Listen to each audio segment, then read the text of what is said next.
Beleza, pessoal, vamos começar essa live aqui de hoje. Deixa eu ver se está tudo ok aqui. Vou botar uma luzinha melhor, peraí. Vamos aproveitar.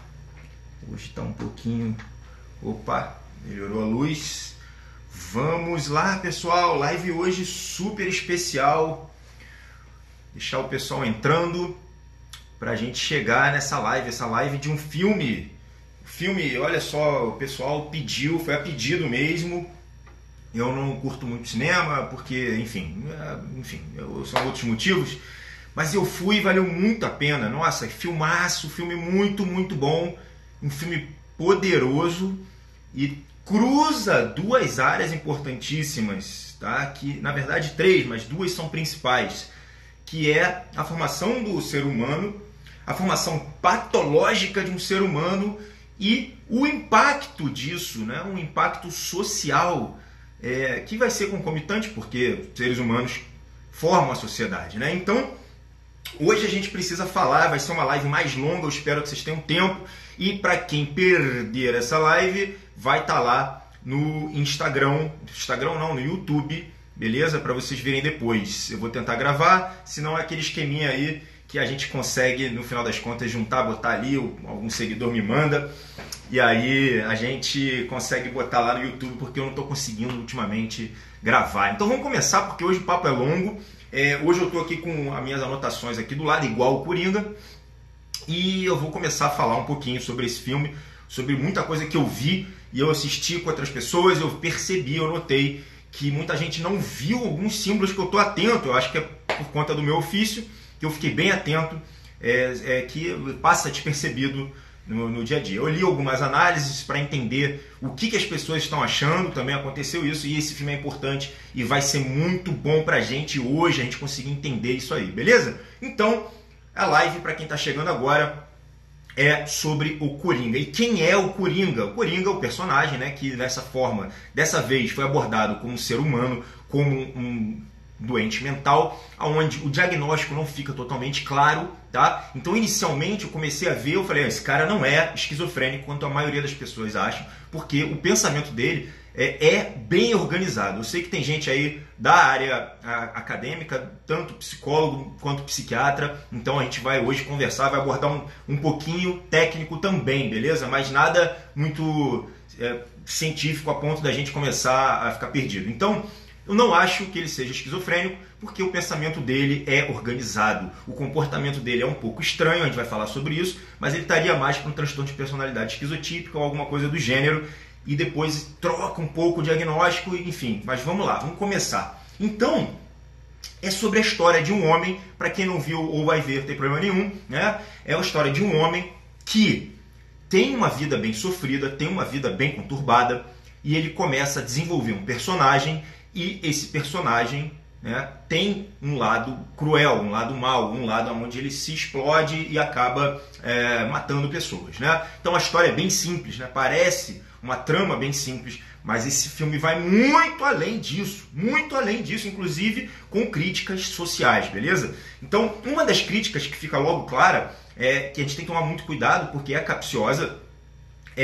primeiro, como que a sociedade está tratando os doentes mentais. Então parece, logo no início de cara, assim, a gente vê um pouco isso, né? Puxa vida, como é que o ser humano, dentro de um sofrimento, e a sociedade sendo cruel com ele, beleza? Então, como se a crueldade, como se os maus cuidados, um pouco da parte que a gente os maus tratos mesmo, fossem algo que não fizesse parte da natureza humana, tá? Então, a crítica, ela vai mais ou menos por aí, isso fica bem claro, tá? Mas vamos lá. Então, primeiro ponto, eu preciso falar para vocês, né? A gente falou agora sobre, talvez, o diagnóstico dele, que seja um transtorno de personalidade.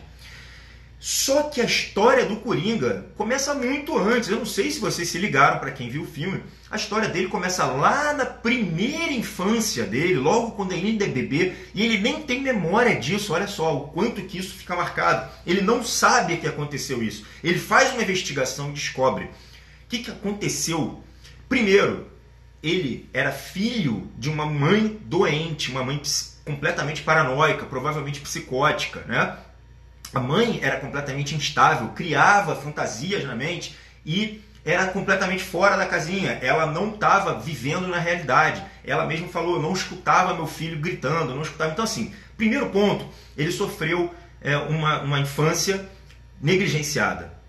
Ele sofreu maus tratos, inclusive físicos. Essa mãe teve um namorado, esse namorado parece, pelo que deu a entender, era um cara muito violento e foi violento com ele. Não falaram exatamente sobre quais foram os abusos físicos sofridos, mas falaram inclusive de um TCE, traumatismo craniano encefálico, beleza? Isso foi dito bem rápido, estava no prontuário.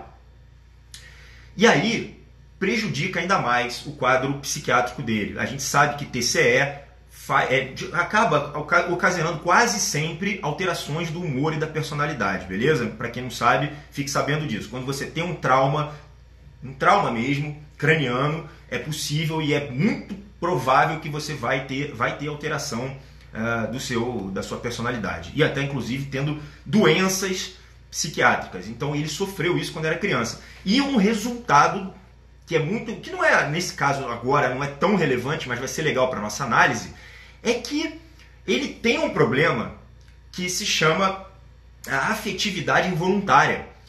Quando ele começa a ficar nervoso, as emoções cruzam, então ele começa a rir, né? E isso causa alvoroço na sociedade. Então imagina uma situação tensa, uma situação nervosa e ele começa a rir, beleza?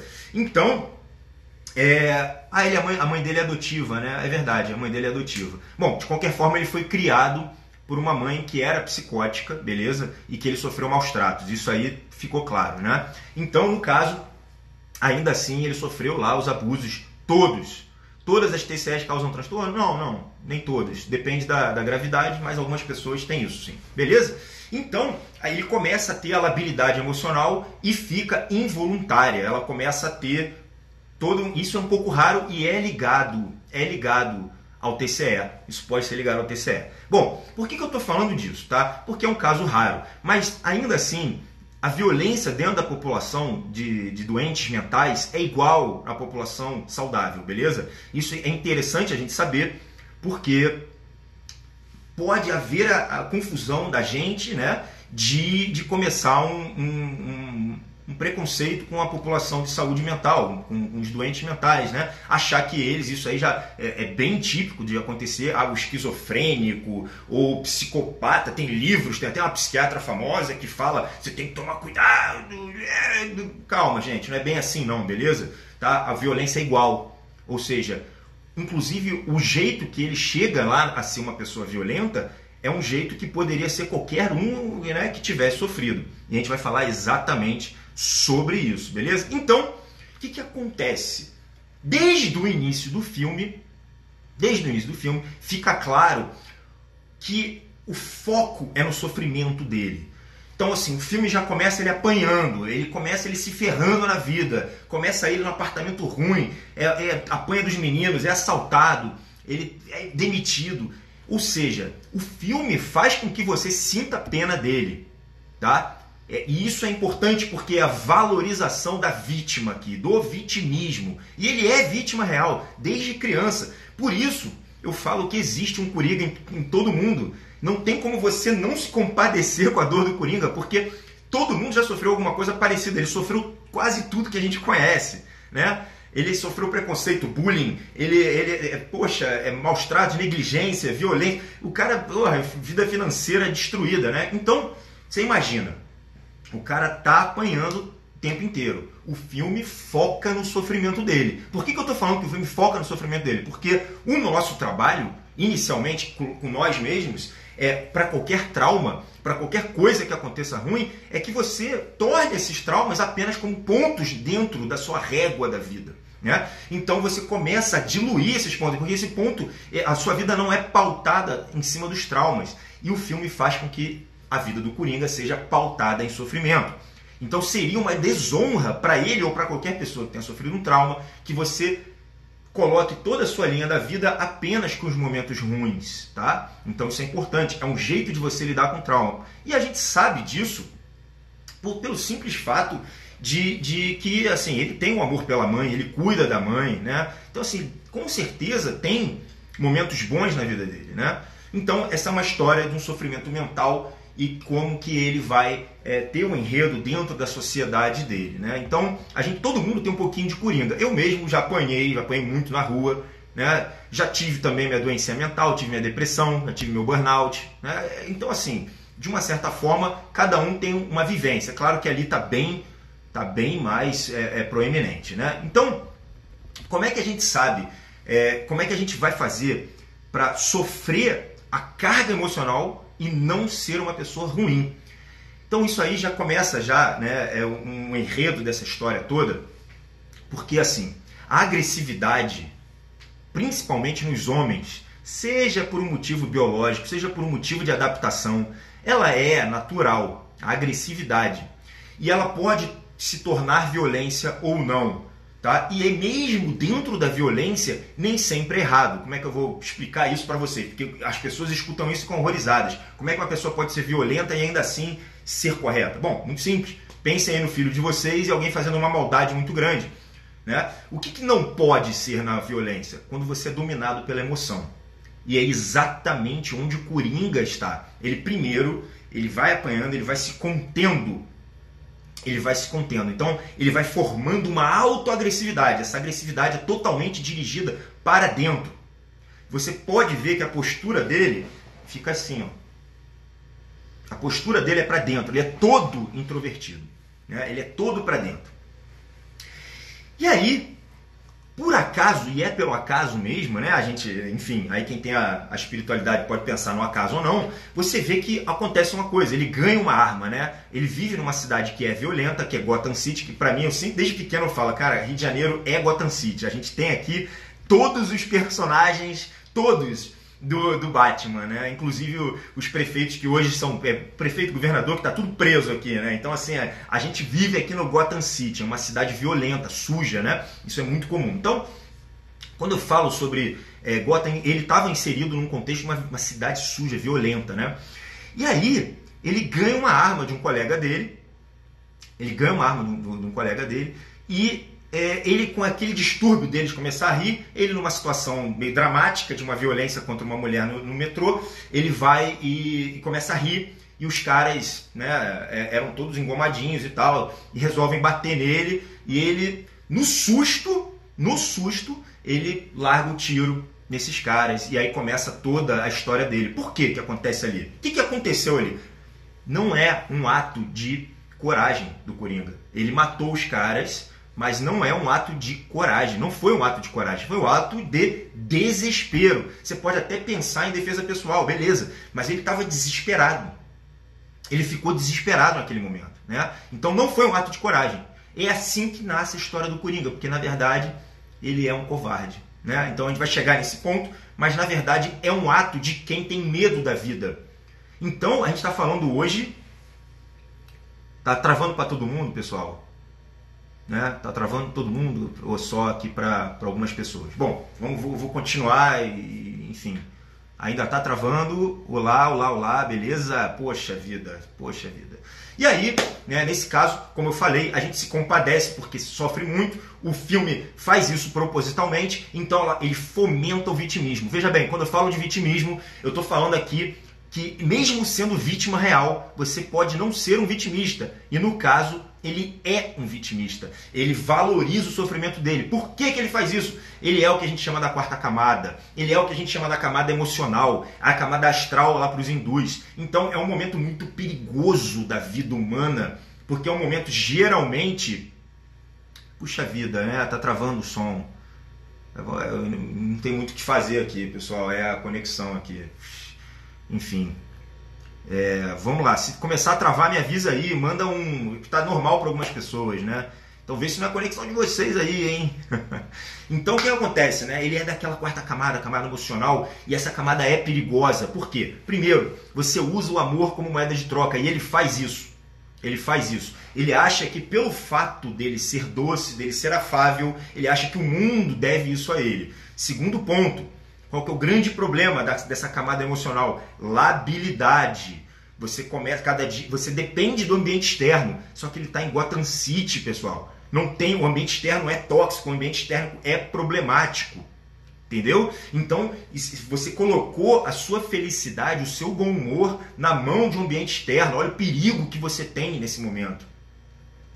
E aí você fica travado nisso, porque principalmente quando o que acontece, né? Vamos botar agora no enredo. Olha o ciclo vicioso que ele está. Bom, começou com TCE, maus tratos, começou mal a vida, né? Começou muito mal. Então, assim, é normal que ele tenha um transtorno de personalidade. É comum que aconteça isso, beleza? Então ele já começa mal a vida dele. Ele já começa estranhando o mundo. Ele já não é aceito. E a mãe, mesmo que adotiva, é uma mãe patológica, uma mãe que está completamente desequilibrada. Isso faz com que ele seja estranho. Isso faz com que ele não saiba, ele não se adapte à sociedade. E isso faz com que as pessoas estranhem ele. E você, nesse momento, você não pode culpar completamente as pessoas, porque isso é natural. Isso acontece no mundo animal. Quando você tem um animal que é estranho, até a própria mãe rejeita. É duro, é sofrido, mas isso acontece. Tá? E aí, o que acontece? O ciclo qual que é? Que a sociedade exclui ele. E aí, quando ele é excluído, isso alavanca e agrava a doença mental dele, porque o isolamento e a solidão fazem isso, tá? Agravam uma doença mental. Tanto é que um dos maiores tratamentos para a doença mental é a reinserção na sociedade, beleza? Então, mesmo que seja a sociedade pequena deles lá, mas ainda assim existe isso. E você não pode enfiar isso na goela de uma sociedade inteira se não for natural. Isso é um processo. Eu vou falar mais disso no final. Então, ele já é excluído e aí piora com a doença mental, beleza? Ele, até no início, ele tá lá, busca ajuda, ele toma remédio, ele vai na terapia, né? Ele tá tentando fazer o melhor que ele pode no início. Ele tá tentando fazer o melhor, mas a introversão da raiva dele é uma das coisas que mais vai retroalimentar o personagem Coringa. Beleza? Isso aí tem que ficar claro. E aí, por conta do acaso, ele acaba matando os caras no susto, que não foi um ato de coragem, foi um ato de desespero, e aí acontece uma catarse dele. Quando ele faz isso, ele fala, nossa, a agressividade foi de dentro para fora. E aí, o que acontece com ele? Ele começa a dançar, ele começa a liberar, ele começa a entrar em um momento que ele fala, puxa, eu estou vivo, puxa, eu tenho voz, puxa, eu existo, ele fala isso, né? Ele começa a se dar conta que ele tem algum tipo de poder, até então ele era excluído. E aí esse que é o problema, porque isso no final das contas é só uma ilusão. Isso gera um alívio muito grande nele, mas ele não sustenta isso. Ainda é algo, assim, é demais para ele, é gigante para ele, né? E o enredo continua, até que ele descobre todas as coisas da mãe. E isso gera um grande problema. Eu já vou falar sobre a mãe. Agora, precisa ficar claro também, eu não vou adentrar nesse assunto muito profundamente, em nenhum momento ele fala sobre figura paterna, ele não tem um homem na família.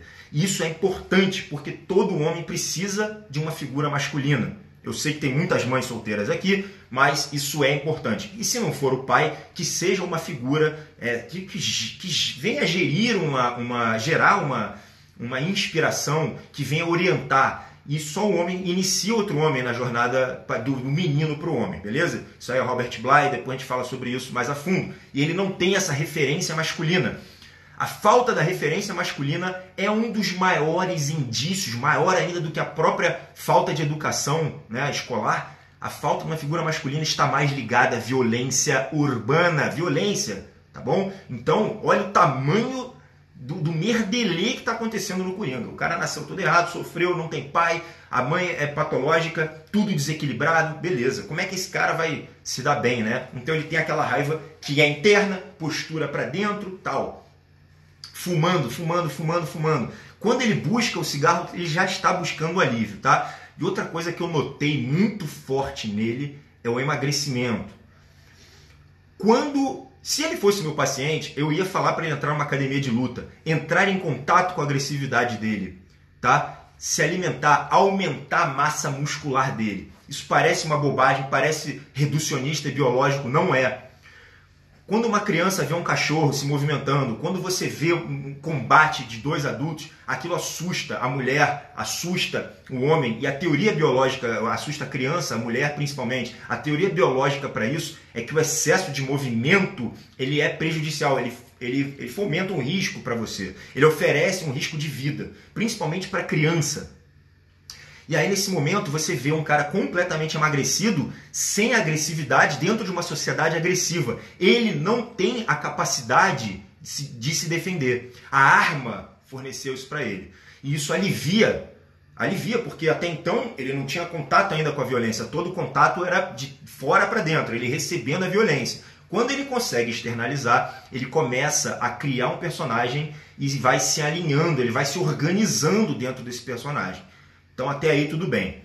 E aí ele mata a mãe, né? Então é uma coisa que acontece quando ele descobre que a mãe é como se fosse uma das grandes culpadas da vida dele. Ele culpa a mãe. E isso é típico do vitimista. Ele começa a não assumir a responsabilidade própria, e realmente é muito difícil de assumir nesse caso, mas é o único caminho que existe, vou explicar no final, e ele acaba, né, provavelmente culpando a mãe, e ele mata a mãe, perfeito? Então, nesse momento, a gente começa a fazer um personagem já violento. Ele toma gosto por aquilo, porque aquilo organiza e alivia tudo que está para dentro dele, beleza? Outra coisa que me chamou muito a atenção é o vazio existencial dele. Até aí a gente pode justificar isso porque ele não participa da sociedade, ele tenta, não consegue, ele é estranho, a sociedade nota isso, então ele sente um vazio, é uma falta de sentido, uma falta de propósito. E nesse momento é interessante que vocês saibam, principalmente quem é psicólogo aqui, que esse é um ponto a ser trabalhado, né?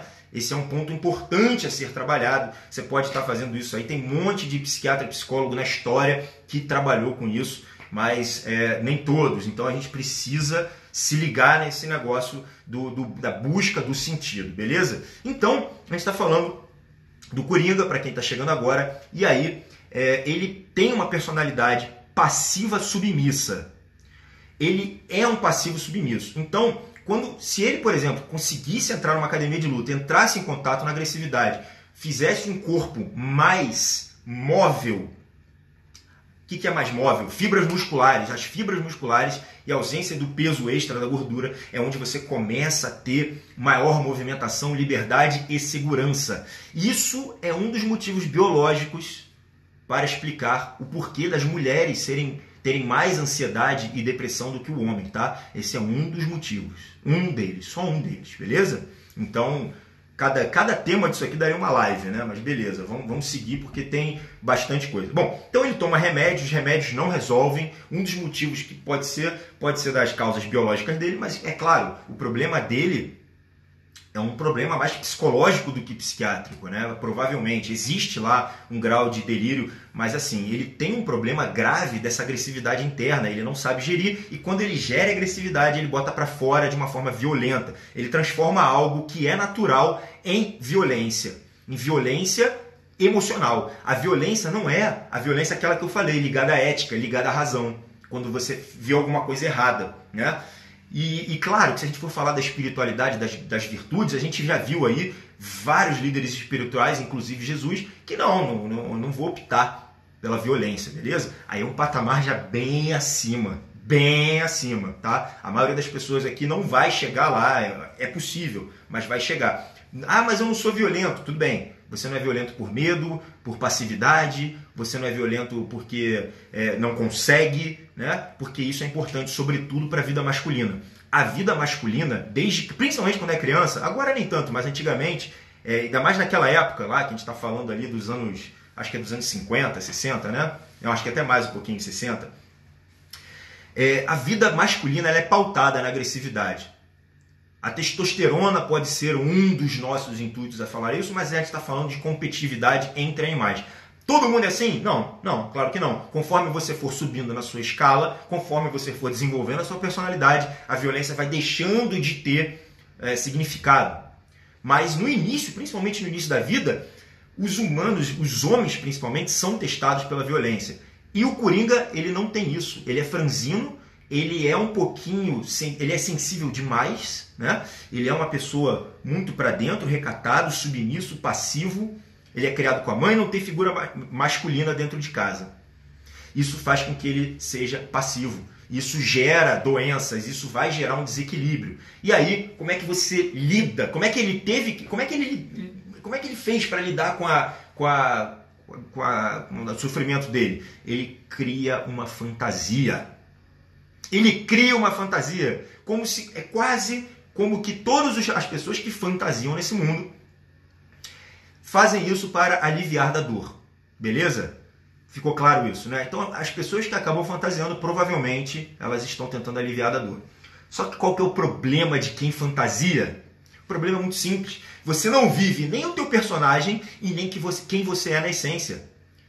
É um paradoxo que acaba tornando a pessoa muito mais sofrida do que ela era antes. Você acaba não conseguindo viver nenhum nem outro. Simplesmente porque você está evitando o sofrimento. Quando, na verdade, o sofrimento externo já existe, é interessante que você busque um significado dentro desse sofrimento. Aí que é o grande barato da coisa, quando você olha e fala, então, olha, a vida está difícil pra caramba. Muitos aqui têm uma vida difícil, eu sei disso. Então você tem que buscar um significado nesse sofrimento. Ninguém quer sofrer em vão. Ninguém quer sofrer em vão. Você tem que buscar um propósito disso. Para que eu estou sofrendo assim? Por que eu estou me sacrificando? Veja bem, a gente está inserido numa cultura judaico-cristã que já mostrou que o autossacrifício é um dos caminhos para você atingir a espiritualidade. A gente valoriza isso, está no nosso cerne. Isso está no nosso cerne. A nossa espiritualidade mostra isso. A cultura judaico-cristã é repleta de líderes espirituais que mostraram que o sacrifício, quando tem um propósito, vai te elevar. Né? E hoje em dia, o caminho social é exatamente ao contrário. Né? Inclusive, muitos caminhos psicológicos levam a isso. Não, a gente tem que prezar pelo prazer, aceita tudo, seja você mesmo inclusive com teus defeitinhos, porque assim, tudo bem, aceitação, show, é a partir daí que você começa o teu caminho, a sua progressão, mas isso é um combate interno, e isso pouco importa o ambiente externo. A partir de um certo nível de ascensão, o ambiente externo não vai fazer grandes diferenças na sua vida. É claro que isso não é algo que vai ser natural. O início, né? Até que ponto, isso é uma das críticas do filme, até que ponto o ambiente externo pode vir a alterar o seu ambiente interno. E mesmo que a resposta seja muito, beleza, altera muito, você vai ter que fazer essa demarcação, esse limite e preparar o seu ambiente interno para ser completamente desvinculado do ambiente externo. A sua felicidade não pode, né, ser pautada no ambiente externo. Então, o que acontece? Né? Quando você está falando de uma pessoa que criou a fantasia, que se liberou, que conseguiu se organizar e ele começa a se soltar. Nesse momento, a partir do momento que ele mata as pessoas, ele dança, acontece uma coisa muito interessante. A postura dele muda. Ele estava assim e aí ele começa a se soltar. E aí ele começa a ficar desenvolto. Né? Ele começa...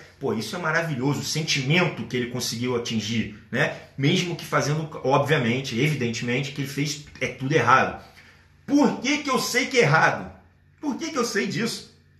Como é que eu sei disso? Como é que o Bruno sabe que você validar o seu ódio e entrar no caminho da violência é errado? Como é que eu sei disso? Bom, é muito simples, as respostas são muito simples para isso. Primeiro, qual é o caminho que continua Gotham City?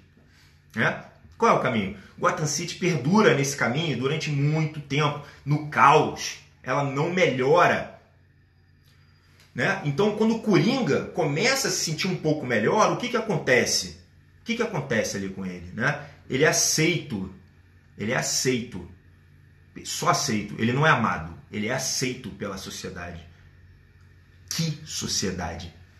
Vocês vão entender isso agora, porque a crítica da sociedade, o filme, eu não sei se vocês ficaram completamente claros sobre isso. Existe as minorias. Quem é que trata bem o Coringa no filme? Bom, quem trata bem o Coringa no filme é o anão e o homem do manicômio, tá? Que ele é como é que ele é? Ele é obeso e ele é negro, beleza? Então, assim, as minorias vão fazer a aceitação do Coringa, beleza? Isso é um ponto que é interessante, não sei se ficou claro para vocês. O segundo ponto é que tem uma terceira pessoa que ele fantasia. Ele tem uma repressão sexual muito grande. E no momento onde ele tem a catarse dele, né, ele começa caramba, eu soltei. Primeira coisa que ele faz, o que é? Ele vai na casa da namoradinha dele, né? É uma namorada completamente inventada, é a fantasia dele, ele larga um beijão nela. Ele tem uma repressão sexual.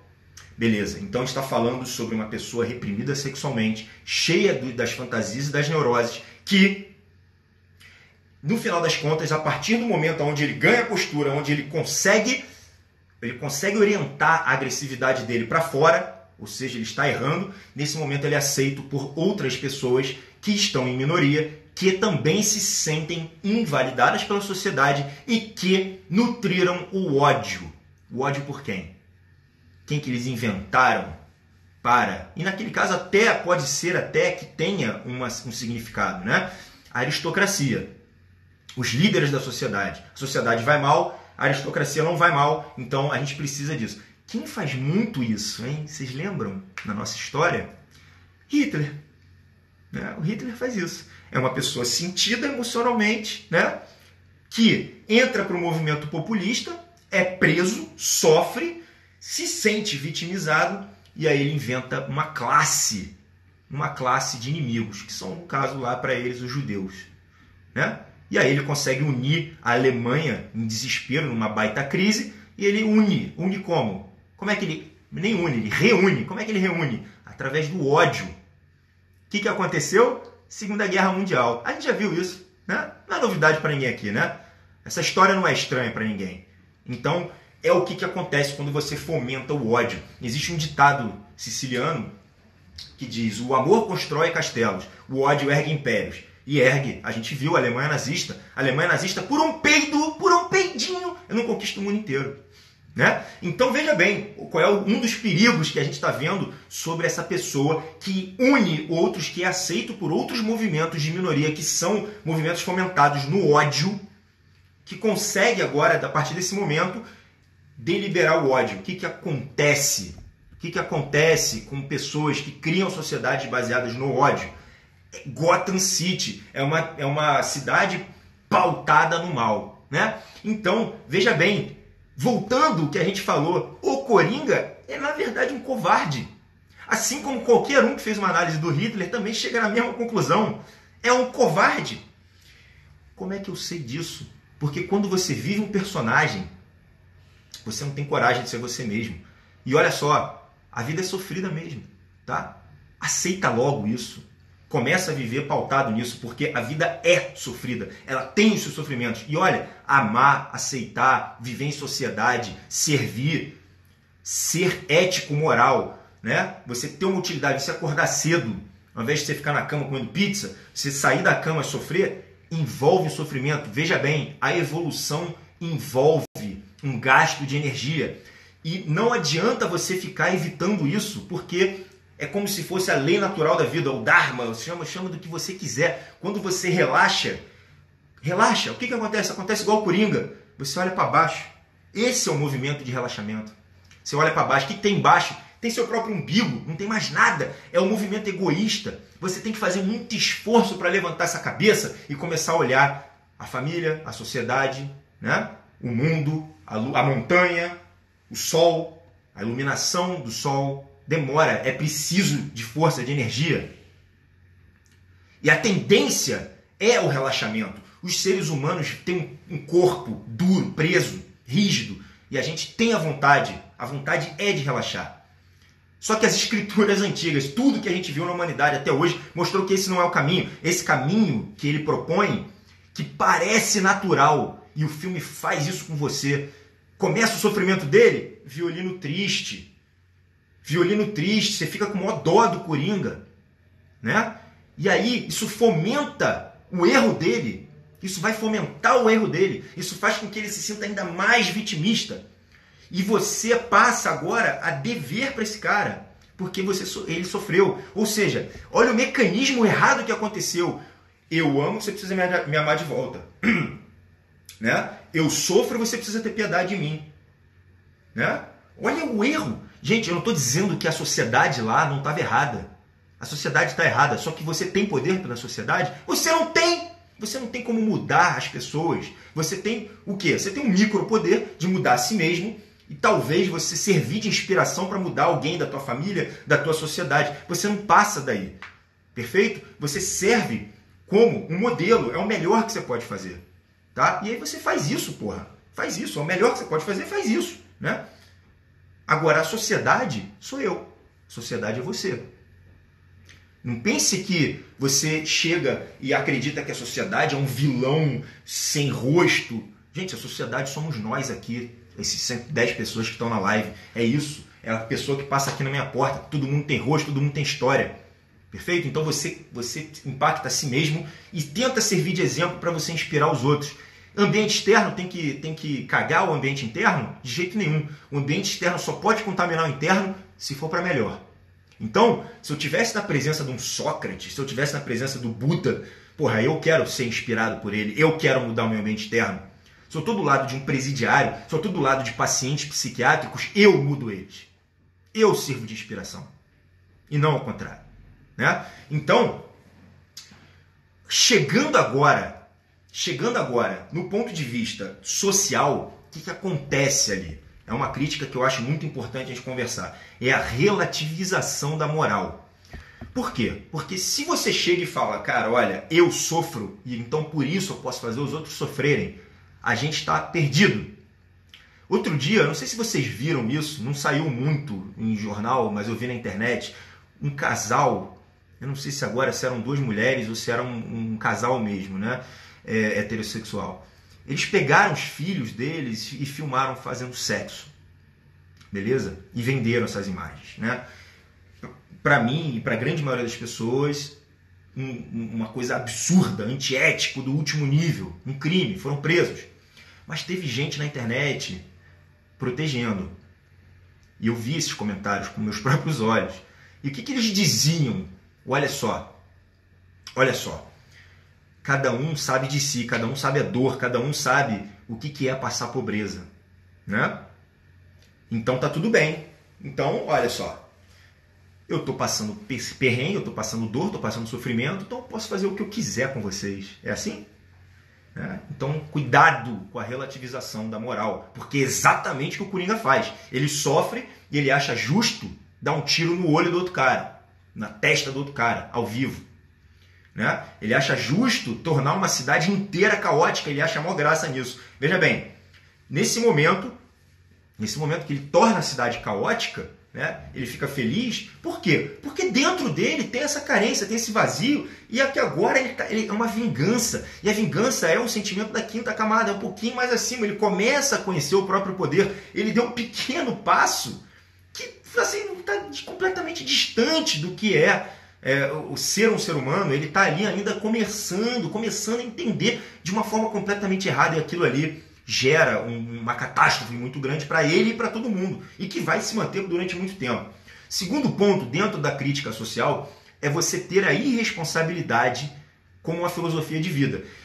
E aqui eu vou fazer uma crítica com muito cuidado, tá? Não é uma crítica ofensiva, mas existe um pontinho de conforto em você ser doente mental. Eu sei porque eu já fui deprimido e eu trato dessas pessoas. Ninguém quer, o sofrimento é muito maior do que o físico, eu sei disso, perfeito? Mas a pessoa que fomenta o desequilíbrio mental e não combate, ela não coloca no exército inimigo, ela chega a um momento que ela fala assim, olha, eu tenho depressão, seja isso consciente ou inconsciente, ela chega e fala, eu tenho depressão, eu não vou trabalhar, eu não preciso ser maneiro com as pessoas, eu não preciso ser legal, eu não preciso servir. A pessoa que é desorganizada mentalmente, olha, tem um ponto que ele mesmo faz a dancinha no meio, que é onde ele se liberta. É libertador. Você não serviu aos códigos de normas e costumes. E isso vai fazer com que exista um pequeno momento de libertação. Isso gera um alívio muito momentâneo, muito pequenininho, perfeito? Então, até isso precisa ser combatido, porque se você fomentar, se você der lenha para uma depressão, para uma ansiedade, para esse problema, e aquilo ali está sempre respondendo a um tipo de mecanismo de adaptação. E isso pode vir a se tornar uma bola de neve muito grande, beleza? Terceiro ponto, o mal precisa ser combatido. Quando a gente fala isso, tem que tomar muito cuidado com a relativização que está acontecendo na sociedade. Ah, o bandido é vítima, a vítima pode fazer tudo, né? Então, esse mal tem que ser combatido. Isso aí é ensinado desde os primórdios da humanidade. Eu fiz uma live só sobre Egito Antigo, ligando ao combate do mal, sobre o Horus, eu não sei se vocês lembram, quem viu, quem assistiu, sobre o Horus manter o olhar no horizonte para combater a entidade maligna, né? Como é que ele faz isso? Mantendo as tradições e sempre atento ao futuro. Isso aí tem uma live só sobre isso, beleza? Um dos grandes maus hoje da humanidade é o niilismo, a ausência completa de sentido, a descrença absoluta. E é um pouco do que ele fala. Ele fala assim, olha, as anotações dele, ele mostra muito isso. Eu não tenho sentido na vida, ele não acredita em absolutamente nada, ele não se conecta com absolutamente nada. Isso aí é cada vez mais comum, é difundido, porque parece que pelo cientificismo, né, a nossa época pós-moderna, pós-secular, né, aconteceu muito isso da parte da gente acreditar muito que a ciência é soberana e dona da verdade. E a gente acaba se desconectando de algumas coisas, e principalmente do mundo das virtudes, que já vieram pautadas de mais de 10.000 anos atrás, né? Quando você pega um livro do Bhagavad Gita, por exemplo, da escritura sagrada hindu, você vê que aquilo ali já está escrito há muito tempo, aquilo ali já está pautado, já está concreto na humanidade há muitos e muitos anos. E esse livro aí, sei lá, tem uns 50 minutos. Quarto ponto é o romanticismo perante Robin Hood. A primeira vez que eu vi Robin Hood, ele virou meu herói. Não sei se aconteceu o mesmo para vocês, perfeito? Poxa, se eu conheço hermetismo, claro. Cristiana, claro, poxa. Então, o que acontece, né? O culto ao Robin Hood. O Robin Hood também tem um pouco disso.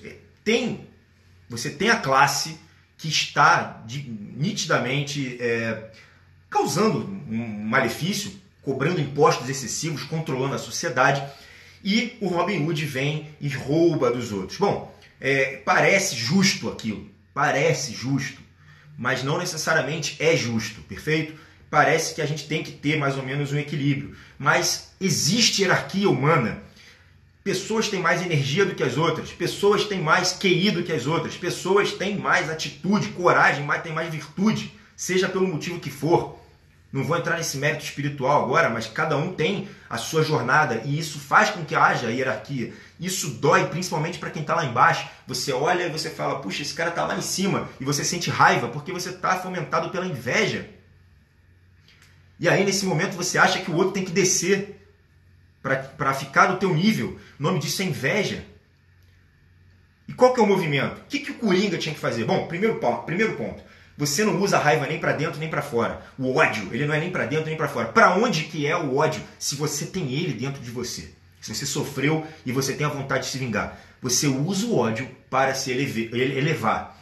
Nesse momento ele vai para cima, nem para fora nem para dentro, para cima. Você usa esse ódio para produção. Você usa esse ódio para sobrepor a nuvem negra que está diante dos olhos da tua visão curta. Você tem que olhar para cima e falar, caramba, eu vou usar essa raiva e vou ainda ser melhor. Eu vou ainda criar pessoas, e aí sim você pode criar até um personagem onde você vai do ponto A para o ponto B, que seria um arquétipo perfeito. E nesse momento você começa a fazer com que inicie a sua jornada para cima, né? Então, veja bem, tanta coisa acontecendo dentro da sociedade, dentro do Coringa, né, que mostra esse vazio existencial, essa falta de sentido e a tendência ao caos, que é essa coisa, simplesmente, como é que é o caos? Como é que se dá o caos? Muito simples, basta você relaxar. Basta você relaxar. Relaxou, a batalha está ganha. Qual? A batalha dos defeitos. Né? O Bhagavad Gita fala muito isso. O teu exército das virtudes, de tudo que você tem bom, teus generais, e logo em seguida você tem teus inimigos, que por acaso são os parentes dele, mas que na verdade fazem parte dele.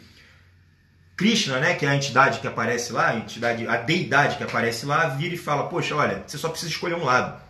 Para você escolher um lado, basta você relaxar. Relaxou, os defeitos ganham. É muito simples, né? A cabeça baixa. Então, todos os dias exige que você tenha um pouquinho do esforço. Então, falamos sobre o niilismo, a tendência ao caos. Nós somos, muito bem, falamos aqui. Bom, mas você fala, mas a vida do Coringa foi muito sofrida. Então, eu trouxe um personagem que eu sempre falo, que é o Epíteto, né, que é um escravo estoico, que sofreu simplesmente a vida inteira, desde o início, muito mais do que um Coringa, perfeito? O Coringa ainda tinha um tetinho, né? Então, o que acontece com o Epíteto? Ele se torna um dos maiores sábios, ele escreveu livros, então isso não justificaria. Nós temos um ambiente externo, por exemplo, os nossos jovens aqui da favela, né? Eles são pessoas que sofrem as mesmas, praticamente, os mesmos atos destrutivos, e no entanto uns se tornam trabalhadores excelentes, eficazes, e outros se tornam traficantes e morrem logo em seguida. Então você vê que não é sobre o caos que acontece na sua vida, não é sobre o sofrimento, mas sim como você lida com o sofrimento, perfeito? Essa é uma das grandes chaves, né? Por quê? Por que a gente sabe disso? O que acontece, né? Quando você começa a pautar na destruição, a coisa vai andando. A coisa vai andando e vai piorando. E a destruição te leva para um ambiente, um estado de sofrimento ainda maior. Então a gente já viu que esse não é o caminho. E você provocar o sofrimento nos outros também não vai te elevar. Então eu queria fechar essa live com 2 pensamentos. O primeiro, eu trouxe aqui um livrinho que na verdade, para quem deve estar ao contrário, é A Abolição do Homem, do Lewis, mas eu não vou falar sobre Lewis aqui.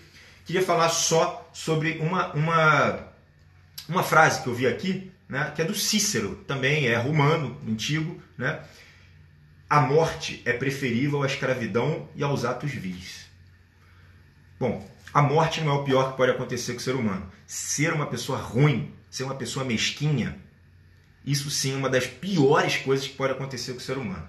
Tem outra aqui, né, que é do Aristóteles, né? Vocês conhecem, obviamente que vocês conhecem, que ele fala que a gente não tem que ter pensamentos mortais só porque a gente é mortal. A gente não tem que ter pensamento humano só porque a gente é humano. Mas a gente tem que fazer o que tem com a parte mais excelente que é em nós, a qual, sendo pequena em volume, muito maior em força e honra, que sobrepuja tudo ou mais. Beleza? Então, assim, entenda o tamanho da catástrofe que você não saber o combate interno mental que existe para você chegar no ponto de vista da sabedoria. E o último pensamento, talvez o mais importante da live, que é a grande crítica desse filme, que é a seguinte, eu não sei se vocês lembram, ele chega a pintar a língua, né? O que acontece quando ele pinta a língua? Pintar a língua é uma simbologia que eu não sei se todo mundo pegou. Ele pinta a cara para poder começar a ser um personagem que ele não tem coragem de ser. Beleza? Então ele pinta a cara, assume o desequilíbrio dele, mas ele tem que pintar a própria língua, porque ele está tentando se organizar a ponto de pensar e falar e ser uma pessoa, beleza? Mesmo que seja uma pessoa completamente errada, ele precisa até pintar a língua. Ele não poderia só pintar a cara porque não ia ser só ele, beleza? Mas no final, qual que é a grande mensagem desse livro? Desse filme. A mensagem é que ele fala o seguinte: o caminho é a revolução, né? O caminho para eles é a revolução. E eu quero dar o meu recado. A revolução é destruição. O caminho é evolução. E a evolução, essa sim, vai demandar um esforço muito grande pra gente, né? A gente tem que sim mudar os maus hábitos da sociedade. E a gente tem que tratar melhor sim os doentes mentais e todo mundo que está tangenciando a sociedade. Somos nós que vamos carregar essas pessoas nas costas com toda a honra. Elas não conseguem trabalhar. Eu sei disso, eu sou psiquiatra. De vez em quando eu tenho que afastar uma pessoa que não está em condição de trabalho. E nós vamos sustentar essas pessoas. Problema nenhum, não vai custar quase nada para a gente. A gente está aqui, né, esbanjando saúde, a gente pode fazer isso, né? Mas a revolução é a destruição. A evolução, essa sim, precisa fatalmente de energia para você conseguir manter. E essa é a vida, tá? Porque ele encerra o filme falando isso, né? Essa é a vida, não é não, Coringa. A vida é a evolução, não a revolução. Namastreta e até a próxima.